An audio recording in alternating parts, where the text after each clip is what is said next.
আমরা যদি কেউ ফাজলামি করে কাউকে কবুল বলি তাহলে কি বিয়ে হয়ে যাবে?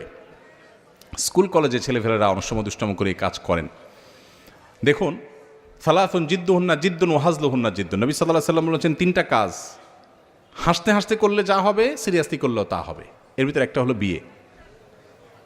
যদি দুইজন সাক্ষীর উপস্থিতিতে, অ্যাডাল্ট দুজন সাক্ষীর উপস্থিতিতে এই কাম করে থাকেন, উভয়ে হাসাহাসি করেছেন, আর নিজেরা শিশু না হন, আপনারাও অ্যাডাল্ট হন, তাহলে হানাফি মাযহাবের মাসআলা অনুযায়ী বিয়ে হয়ে যাবে।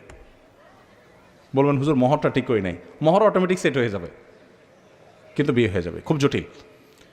এখন অনেক সময় আমরা ফাজলামি করি, এখন কেউ নাটক সিনেমাতে অভিনয় করার জন্য করছে, সেটাও যদি দুজন সাক্ষীর সামনে করে, ওই ব্যাকল জানে না, যদি আবিয়াত্ত হয়ে থাকে বিয়ে হয়ে যাবে, আর যদি বিবাহিত হয় তাহলে তার কোনো উপায় নেই।